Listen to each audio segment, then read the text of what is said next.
본향을 향하여 나아가는 순례자로서 승리한 우리 모두가 될 수 있기를 소망합니다. 아멘. 이 시간 우리에게 주시는 하나님의 말씀은 에베소서 6장 23절의 말씀입니다. 신약 성경 에베소서 6장 23절 말씀을 제가 봉독하겠습니다.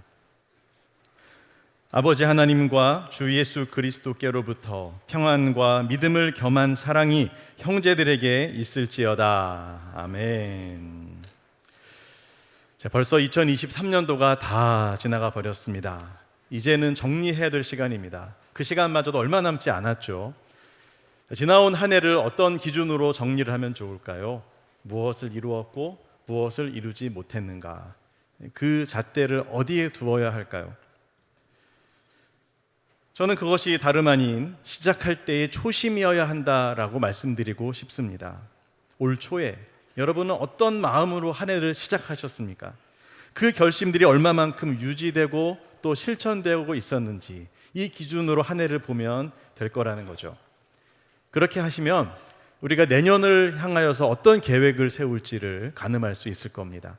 조금 더 앞으로 거슬러 올라가 볼까요? 우리의 믿음 생활 전체 가운데서 예수 그리스도를 우리가 제대로 만나고 주님과 첫 사랑에 빠졌던 그때의 기억, 그때 주님을 향한 뜨거움과 열정, 그때의 결단, 이것을 기준으로 우리의 신앙생활 전체를 조명해 볼 수 있다라고 말씀드리겠습니다.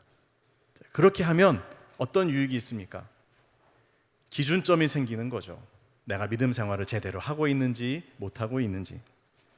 나중에 우리가 인생을 마감할 때 내가 후회가 많습니다. 막급입니다. 제대로 못 살았습니다. 이렇게 말하지 않을 수 있습니다.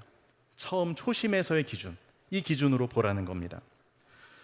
모든 것이 그렇지만 처음 것은 소중합니다. 중요하죠. 첫 시간, 첫 시간 때문에 우리가 송구의 영신 예배 드리는 거잖아요. 첫 시간, 또 첫 열매. 우리의 자녀들이 처음으로 유치원에 초등학교에 들어갈 때 그 첫 입학, 이 첫자가 들어가면 거기에는 감동이 있고 의미가 있습니다. 여러분, 하나님과 우리 사이의 관계에서도 마찬가지입니다. 하나님을 향한 우리의 첫사랑, 처음으로 주님 앞에 나의 진심을 올려드리고 나의 마음을 쏟아붓게 되었을 때의 그 장면이 여러분 혹시 떠오르십니까? 아직 그 사랑을 시작조차 못한 분이 계신다면 주님과 첫사랑에 빠지시기를 축복합니다. 정말 그 사랑은 말로 형용할 수 없는 기쁨과 감격이에요. 이미 그 사랑을 경험하신 성도님들이 계신다면 그 첫사랑의 사랑을 기준으로 해서 지금 나의 신앙생활을 한번 돌아보자는 것이죠. 우리 주님은 여러분의 그 첫사랑의 순수한 믿음의 모습, 그 사랑의 모습을 기억하고 계십니다. 여러분은 잊을지라도 주님은 잊지 않으실 겁니다. 잊지 않으실 뿐만 아니라 그때의 사랑의 관계를 계속해서 이어가기를 원하고 계세요. 그래서 주님은 지금도 우리가 주님과 첫사랑에 빠졌을 때의 그 감정과 그때의 마음으로 우리를 대하시고 우리를 기뻐하시고 또 우리에게 은혜를 주신다라는 것이죠. 우리를 위한 주님의 사랑, 긍휼, 자비는 예나 지금이나 앞으로도 영원토록 변함이 없는 줄로 믿습니다. 그 주님을 우리는 믿고 있죠. 자, 그러니 보십시오. 주님은 마음이 변하지 않아요. 우리를 계속해서 사랑하세요. 그런데 우리는 마음이 세속에 물들고 변화하고 변질돼서 이 첫사랑을 잊어버리고 또 잃어가고 있어요. 그러면 주님의 마음이 얼마나 아프실까요? 나는 너를 이렇게 사랑하는데 너는 왜 나한테 이렇게 대하는 거야? 왜 사람이 달라졌어? 주님이 너무도 마음이 힘드시고 고통스러우실 겁니다. 우리가 그 마음을 짐작이나 할 수 있을까요? 요한계시록을 보면 예수님께서 7교회에 성령으로 편지를 보내시는 장면이 나옵니다. 요한계시록 2장부터 7교회가 나오는데 이 7교회들 가운데에서 누구보다도 더 열심히 있고 성실했지만 예수님을 향한 첫사랑을 잃어버린 교회가 나와요. 그 교회의 이름이 무엇일까요? 기억 안 나시죠? 네, 감사합니다. 제가 말씀드릴 기회를 주셨네요. 에베소 교회입니다. 의외죠? 아니, 우리가 지금 에베소서를 보고 있는데 에베소 교회가 또 얼마나 열심인지 재정이면 재정, 행정이면 행정, 봉사면 봉사 빠지는 데가 없어요. 정말 철저하게 열심히 최선을 다하는 그런 교회의 표본인데 이 교회가 예수님께 지적을 받았다는 거죠. 물론 이 교회가 열심히 나름대로 최선을 다해 신앙생활을 한 부분은 주님께 인정을 다 받습니다. 요한계시록 2장 2절부터를 보시면 예수님이 이렇게 말씀하세요. 내가 내 행위와 수고와 내 인내를 알고 또 악한 자들을 용납하지 아니한 것과 자칭 사도라 하되 아닌 자들을 시험하여 그의 거짓된 것을 내가 드러낸 것과 또 내가 참고 내 이름을 위하여 견디고 게으르지 아니한 것을 아노라. 주님이 아신대요. 여러분, 주님을 위해서 애쓰고 수고하고 헌신한 것 우리 주님께서 다 알고 계시고 기억하시고 갚아주실 줄 믿으시기를 바랍니다. 주님은 잊지 않으세요. 다 기억하시고 아십니다. 그런데 문제가 뭡니까? 이 모든 걸 다 하고도 그들은 결정적으로 가장 중요한 것을 놓쳤다는 겁니다.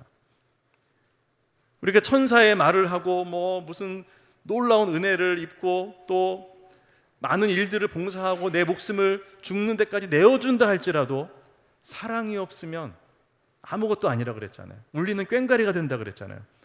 지금 에베소 교회가 지금 그런 판이 된 거예요. 그렇게 열심히 주님을 위해 섬기고 봉사했는데 무엇을 잃어버렸습니까? 주님을 향한 첫사랑을 잃어버렸습니다. 주님이 이렇게 말씀하세요. 요한계시록 2장 4절에서 그러나 너를 책망할 것이 있나니 너의 처음 사랑을 버렸느니라. 어떻게 했다고요? 버렸대요. 갖다 버린 거예요. 이 버리다라고 하는 말을 원어를 보면요, 떠났다, 포기했다 이런 뜻입니다. 첫 사랑으로 신앙생활하기를 포기해버리고 적당히 대충 타협하는 신앙생활로 교체시켜버린 겁니다. 겉으로 보면 마찬가지예요. 다를 바를 모르겠어요. 그러나 누가 압니까? 주님이 알고 본인이 알죠. 변질됐다는 것을, 첫사랑이 아니라는 것을 주님은 그것을 너무도 마음 아파하시고 그 부분을 지금 지적하시는 겁니다. 그러면서 너희가 이것을 회개하지 않으면, 첫 행위를 회복시키지 않으면 내가 그 7교회에 7 촛대가 있고 그것은 주님의 임재와 영광을 상징합니다. 이 촛대를 내게서 다른 데로, 다른 지역으로 옮겨버리겠다 이렇게 말씀하세요. 이거는 초강수입니다. 너랑 끝나겠다는 거예요. 넌 더 이상 교회가 아니라는 거예요. 왜요? 사랑이 교회 본질이거든요. 이걸 잃어버리면 더 이상 그리스도의 몸일 수 없는 겁니다. 이 심각한 위기에 빠진 에베소 교회. 자, 그러면 에베소 교회는 도대체 어떤 첫사랑을 잃어버렸을까요? 어떤 행위를 그들이 놓쳤을까요? 그것은 요한계시록에 나와 있지 않습니다. 그러나 우리는 오늘 에베소서 본문을 보면서 짐작할 수 있습니다. 뭐냐 하면 이런 겁니다. 자, 지금 바울은 에베소 교회를 생각하고 깊이 묵상하면서 교회를 위해서 축복하며 내다보면서 기도하고 있어요. 자, 바울의 이 편지 속에서 바울이 에베소 교회에게 축복했던, 정말로 꼭 하나님이 복 주셔야 하는 그 영역, 견지해야 되는 그 부분이 무엇인지 우리가 보면 여기에서 떨어졌구나 라고 이해하면 되지 않을까요? 오늘 본문에서 사도 바울은 에베소 교회를 위해서 이렇게 축복합니다. 하나님, 우리 아버지 하나님과 주 예수 그리스도께로부터 평안과 믿음을 겸한 사랑이 형제들에게 있을지어다. 아멘. 자, 이거를 잃어버렸다 이렇게 보면 되겠죠. 자, 그렇다면 에베소 교회가 잃어버린 사랑, 이 첫사랑은 어떤 것입니까? 첫 번째로 하나님과 그리고 사람과 이루는 평안, 이 평안을 잃어버렸다는 겁니다. 자, 바울이 가장 먼저 했던 축복이 평안입니다. 이 평안은 헬라어로 에이레네라고 하는데요. 이 에이레네는 에이로에서 나온 말입니다. 이 에이로의 뜻이 뭐냐면요, 결합하다 이것입니다. 이 결합하다에서 어떻게 평화가 나왔을까요? 이렇게 보시면 됩니다. 싸워가지고 서로 갈라졌어요. 분열됐어요. 막 갈등이 있고 고통이 있어요. 그러다가 화해하고 용서하고 다시 하나가 되었어요. 그럼 어떻게 됩니까? 마음이 편안해지죠. 행복하죠. 안정감이 들죠. 이게 에이레네입니다. 그래서 에이레네는요, 다시 하나가 되다 이런 뜻이 있어요. 자, 처음에 이 복을 받아 누린 에베소 교회는 하나님과의 관계에서 에이레네를 누렸습니다. 평화했습니다. 주님과 늘 동행하고 또 주님의 놀라운 평화를 누리면서 행복해했습니다. 성도와 성도 가운데서도 에이레네가 있었습니다. 유대인, 이방인 성도들이여 서로를 주 안에서 품으면서 하나를 이루고 공동체를 이루고 함께 예배했습니다. 이 온전한 하나됨으로 말미암아 그들이 누렸던 평안, 이것이 그들이 가졌던 처음 사랑의 모습이었다라고 할 수 있겠죠. 그런데 이 평안에 금이 가기 시작한 겁니다. 신앙생활이 점점 나태해지는 거죠. 주님보다 세상이 더 즐겁고 세상 것들이 더 매력적으로 다가오고 그러면서 주님을 향한 사랑도 식어져 갑니다. 전에는 그토록 주님을 사모하고 한번 기도하면 시간이 언제 지나가는지 모를 정도로 기도가 즐겁고 달콤하고 기뻤는데 이제는 기도하는 게 고역이고 힘들어집니다. 그전에는 말씀을 읽어도 오히려 아쉬움이 남았는데 지금은 신앙생활의 겉모습만, 껍데기만 남은 그런 신앙인이 되었다. 여러분 혹시 우리가 이런 모습은 아닙니까? 지난 2023년 여러분에게 어떤 모습으로 정리가 되어집니까? 만약에 그 평안에 깨어짐이 있었다면, 주님과의 관계에서의 뭔가 막힘이 있고 또 불협화음이 있었다면 여러분 그 부분을 회개하셔야 됩니다. 첫사랑의 모습으로 회복하시고 다시 그 기도를 드리고 다시 그 찬양을 드리고 다시 그 믿음의 고백을 하실 수 있는 여러분들 되시기를 축복합니다. 자, 이렇게 하나님과의 관계가 문제가 생기니까 그 다음에 이 관계가 어디까지, 이 여파가 어디까지 갑니까? 사람과의 관계까지 가는 거죠. 가족과의 관계도 삐걱거리기 시작하고 또 다른 성도와의 관계에서도 마찬가지입니다. 관계가 좋아질 리가 없죠. 자, 문제는 항상 있습니다. 사람이 모이면 문제들이 생기는데 기도하는 사람은 이 문제보다 하나님이 먼저 보이니까 기도하면서 해결할 수 있어요. 그런데요, 하나님과의 평화가 깨지니까 문제가 먼저 보이는 겁니다. 그럼 어떻게 됩니까? 내 목소리가 커지고 내 성격이 드러나고 말을 함부로 하게 되고 공동체는 큰 폭풍이 밀어 닥쳤을 겁니다. 자, 서로를 향한 인내가 한계에 도달하게 되고요. 그전에는 그렇게 같이 모여서 예배하는 게 즐겁고 함께 기도하는 걸 기뻐했던 성도들이 이제는 만나고 싶지 않은 거예요. 나랑 친한 사람만 모이고 나 보기 싫은 사람들은 멀리하고 서로 분열하고 갈등하고 갈라지는 이런 현상. 여러분 이것을 한마디로 요약하면 뭘까요? 첫사랑을 버린 겁니다. 거기서 떨어진 겁니다. 주기도문과 정반대의 길을 가는 것이죠. 우리에게 죄 지은 사람을 용서한 것처럼 용서해 주십시오라고 기도해야 되는데 나에게 잘못한 사람을 용서하지 않고 미워하기 시작하면 그러면 어떻게 됩니까? 하나님도 우리의 죄를 용서하시지 않는 이런 정말 심각하고도 무서운 상태가 되어져 버리는 겁니다. 하나 되면 깨질 수도 있지, 그럴 수도 있지. 여러분 그렇지 않습니다. 이것은 사랑에서 떨어져 있는 모습입니다. 밑으로 뚝 떨어진 겁니다. 이걸 회복하려면 어떻게 해야 될까요? 요한계시록에서는 이렇게 말씀하십니다. 너희가 어디서 떨어졌는지를 살펴보아서 열심을 내어서 회개하고 다시 첫 행위를 가지라 라고 말씀하시죠. 우리가 그 깨어진 자리로 돌아가서 회개해야 되는 겁니다. 서로를 용서하고요, 용서를 구하고 용서를 하시고 그리고 다시 하나가 되어야 해요. 그거 하기 싫어서, 그 자존심 굽히기 싫어서 그냥 덮고 지나가 보십시오. 그렇게 10년, 20년, 30년 나중에 하나님 앞에 서실 때 어떻게 하시려고요? 여러분 빨리 정리하고 빨리 회개하고 돌이키는 게 낫지 그 30년 지난 얘기를 그제 가서 하는 그것도 어렵잖아요. 이미 돌아가셨어요. 어떻게 하실 거예요? 여러분 하나님이 기회 주실 때 돌이켜 회개하시고 용서를 구하시고 용서하시고 풀어서 그 에이레네의 관계, 이 관계가 회복되는 은혜가 우리에게 있기를 소망합니다. 지나온 우리의 한 해 동안에 우리의 가정 안에, 우리의 마을 안에, 교회 생활 안에 모습은 어떠했습니까? 평안이 깨졌다면 빨리 회개하고 우리 새해에는 정말 첫사랑이 회복되어지는 복된 역사가 우리에게 넘쳐날 수 있기를 축복합니다. 에베소 교회가 잃어버린 것 두 번째는 무엇일까요? 믿음을 겸한 사랑입니다. 이것을 위해서 바울이 기도했잖아요. 이게 아주 중요한 겁니다. 아니 사랑, 아가페죠. 사랑이면 사랑이지 왜 믿음을 겸한 사랑이라고 말했을까요? 이것이 이 에베소 교회 공동체에겐 너무도 중요했기 때문입니다. 바울은 평소에는 이 말을 잘 안 써요. 은혜와 평강이 있을지어다 이렇게 하지 믿음에 겸한 사랑이라는 것은 여기만 나옵니다. 그런데 왜 굳이 이렇게 표현했을까요? 이게 필요했으니까요. 여러분 사랑에는 믿음이 있어야 됩니다. 우리 그리스도인들의 이렇게 필요한 믿음은 뭘까요? 하나님에 대한 믿음이죠. 그렇죠? 성부, 성자, 성령에 대한 공통적인 믿음. 여러분, 우리는 동일한 삼위일체 하나님을 믿고 있는 줄로 확신합니다. 예. 자, 우리의 믿음이 하나면 그러면 그 한 믿음 안에서 우리는 하나의 공동체를 이룰 수가 있고요. 또 다른 사람을 같은 믿음을 가진 지체로서 인정해주고 사랑할 수 있습니다. 서로 믿음이 다르면 삼위일체를 안 믿는다. 그러면 하나 될 수가 없죠. 그때는 갈라지는 게 맞습니다. 그러나 같은 삼위일체의 믿음을 가진 성도라면 우리는 공동체를 이룰 수 있죠.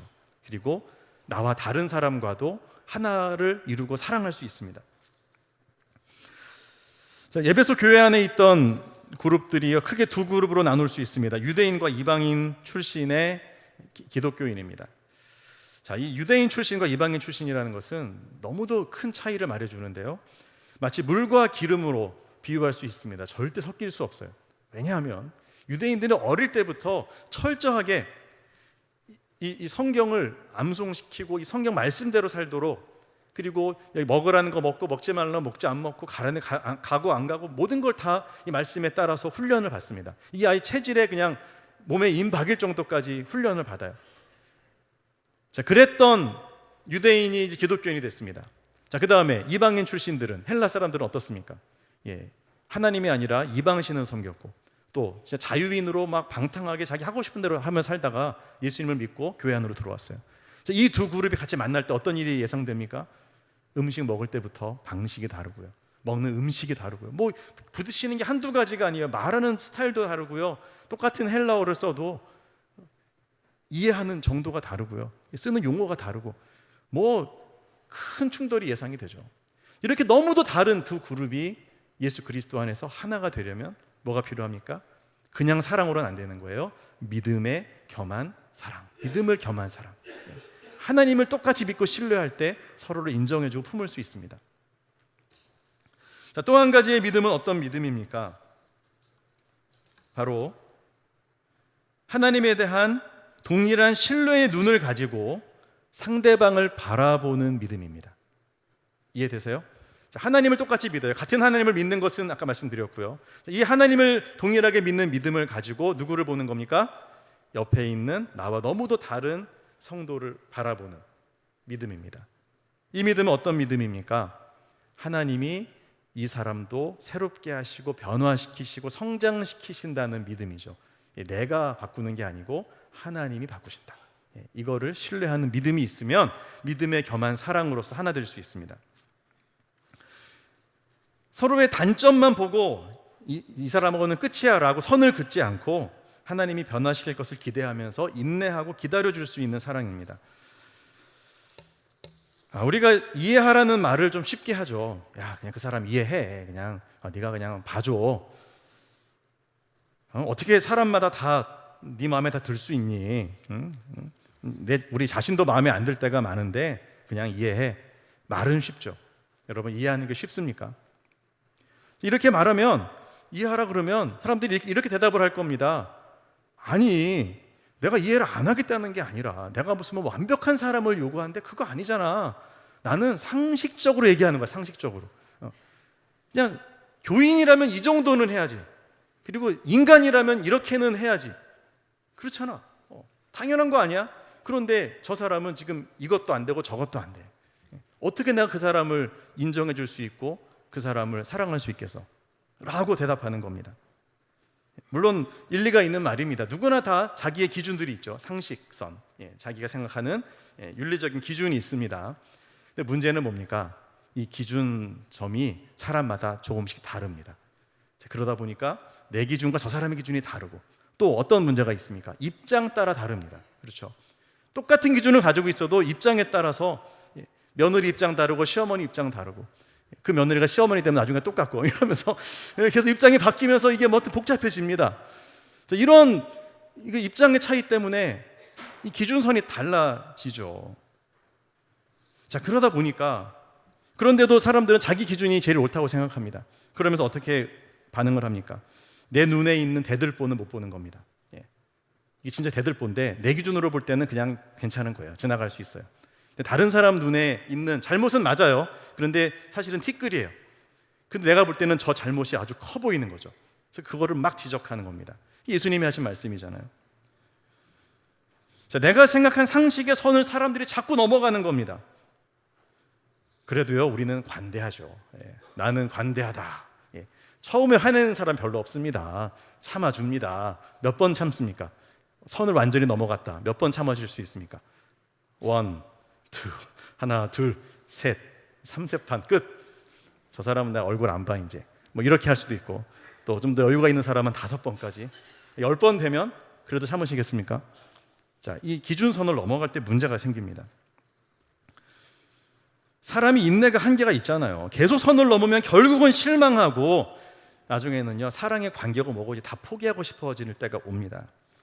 그렇게 기대하고 결혼을 했는데, 사랑해서 결혼을 했는데 그 배우자에게 평생 계속 실망하는 겁니다. 나아지겠지 계속 실망해요. 그러다가 갈라서기도 하고, 이혼만 안 했지 그냥 남남처럼 살아가는 가정들이 한두 가정이 아닙니다. 나중에 황혼, 이혼 다 그래서 생기는 거잖아요. 아주 그냥 사람들이 착각을 해요. 나는 내 아내한테 좋은 남편이다. 그래서 나 60 딱 넘었는데, 은퇴했는데 갑자기 이혼장이 날라옵니다. 이게 뭔 일인가 막 충격을 받죠. 알고 보면 제대로 못 사는 겁니다. 소통이 안 된 거죠. 됐다고 착각했을 뿐이죠. 다 각자의 기준.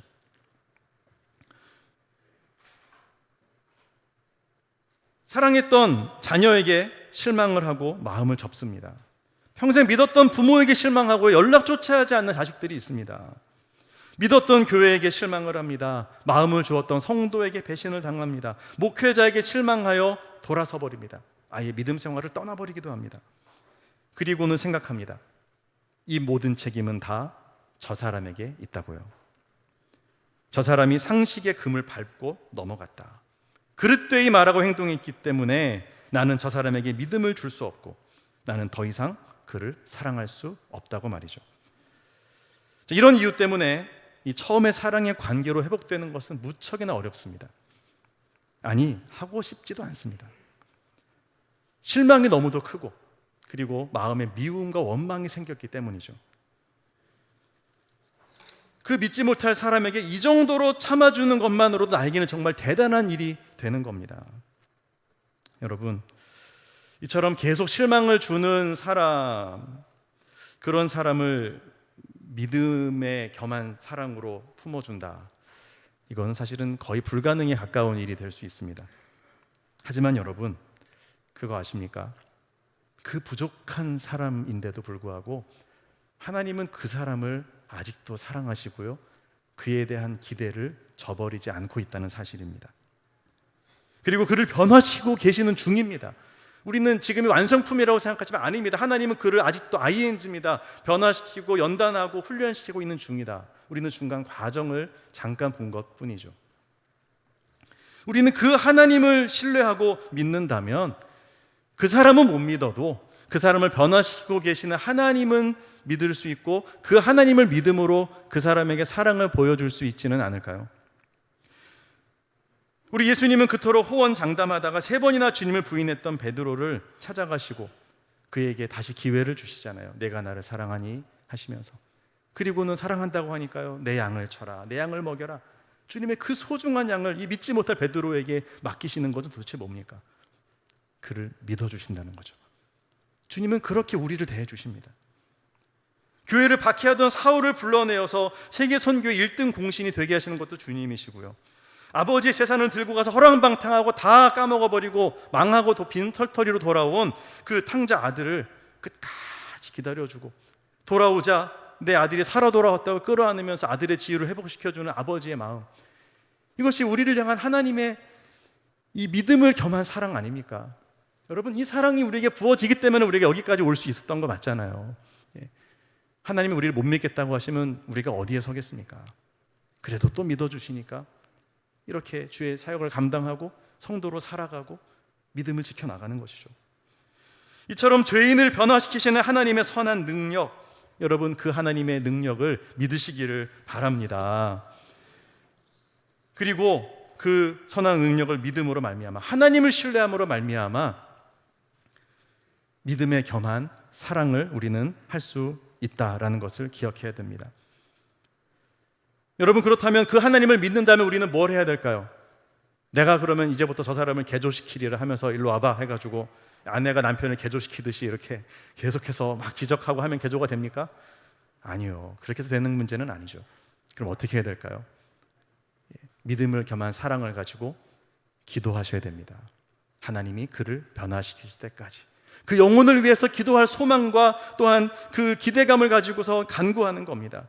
그럴 때 우리의 기도를 통해서 하나님의 선한 능력이 나타나서 그 영혼들을 변화시키시고 새롭게 하시는 겁니다. 바로 우리를 통해서 먼저 주님이 우리를 만나주시죠.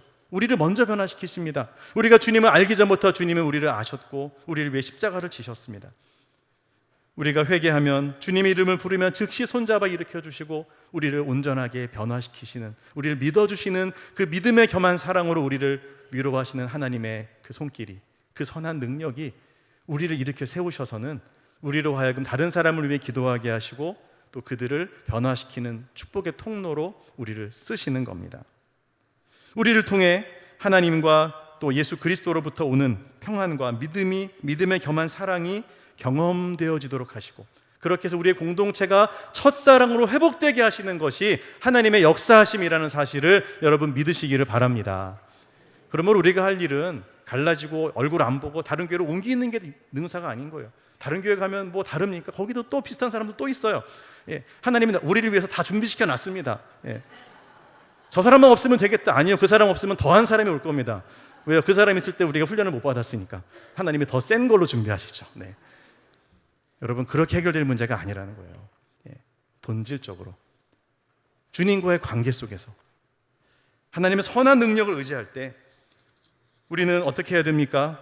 회개해야 됩니다. 회개하고 그리고 돌이켜서 사랑으로 기도할 때, 그때 하나님의 선한 능력이 우리의 첫사랑을 회복시키고 용서하게 하시고 진정한 평안의 관계를 이루어 내시고야 말 것입니다.